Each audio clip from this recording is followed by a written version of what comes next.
Preemptive attack, if you're not familiar with the term, is basically the action wherein someone attacks somebody first because they think that they're going to attack someone else. So to give you a real life scenario to make this more clear, an example of a preemptive attack would be one man walking up to another man on the street and saying to him, "You look dangerous, so I'm going to put you in a cage." That would be a preemptive attack. And that is not something that most people would consider ethically sound, right? Most people,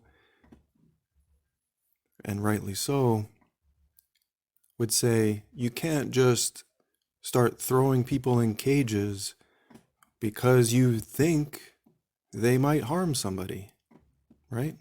So it's like common sense. It's a common sense morality. But the problem is people lose their common sense morality when the scenario changes from two guys on the street to the government and everyone else.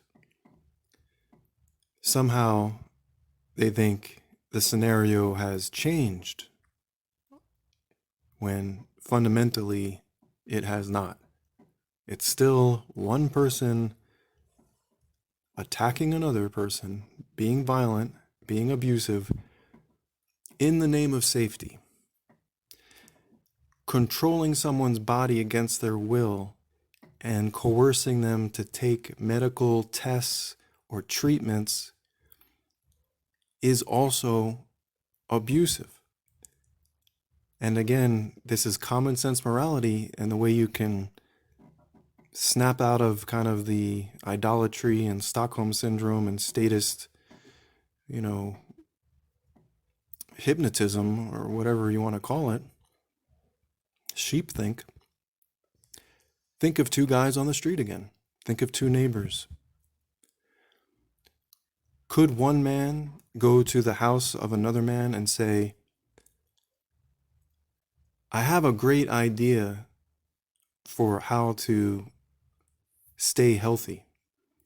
You're going to have to put this contraption on your face. You're going to have to take this injection. You're going to have to take these pills 3 times a day." Most people would not accept that, even if what he was proposing sounded like it might actually be effective, right? Because the medical efficacy, the effectiveness of whatever treatment he was proposing or demanding is irrelevant to the point of it being abusive, right? I think vitamin C is, generally speaking, a good thing, for the human body. And if you're deficient in vitamin C, well, that you can get scurvy, right? That's not a good thing. It helps the immune system, right? Vitamin C, good stuff. I can't force my neighbor to take vitamin C, right? Even though I could, print out stacks of reports. I could say I can prove to you that vitamin C is good. It doesn't matter. It doesn't matter if I have reports stacked up to the moon. I still don't have the right to force my neighbor to take vitamin C, because forcing someone to ingest or otherwise take a medical treatment, or likewise, if I said he had to take a medical test or put a medical device on his body, all of that is a form of abusive control, right? It's treating him or her like they're my slave. And that's why common sense morality says one neighbor can't do that to another neighbor. If we allowed people to do that to each other, that would not be a safe society, right? Because we would have abusive control happening all over the place.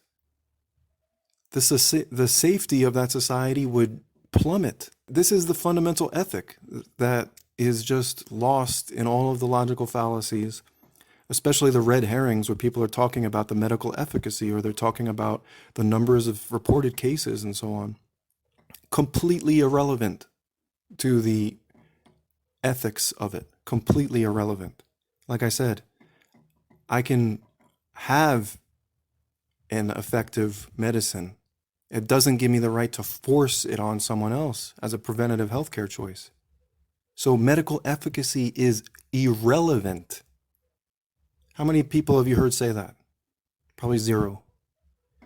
How many people have you heard say, well, the case numbers are actually irrelevant to the issue of whether lockdowns are ethically legitimate or not?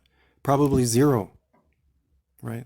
The most important point is lost. Again, you would agree that one neighbor can't do this to another. So why do you think it's okay for some politician to do it? It's ridiculous. Just turn off the news, stop listening to all of the distractions, and just recognize that abusing people doesn't make society safer. It makes it less safe. Abuse and safety don't go together. Preemptive attack is not legitimate because it's saying, I can abuse you if I think it will result in less harm in the future, right? It's abusing someone based on imagination.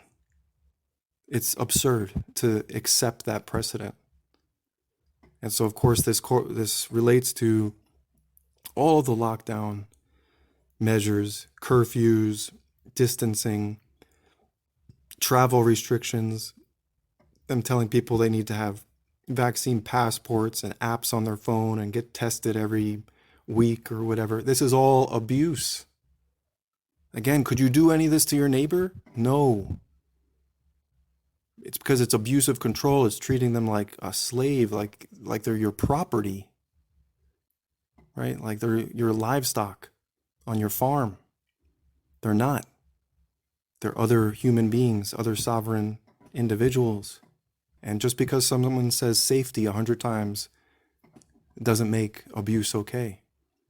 Every time you hear them say safety, you should have a red flag go up like, oh, they're probably trying to get away with being abusive. And so they're just saying it's in the name of safety again.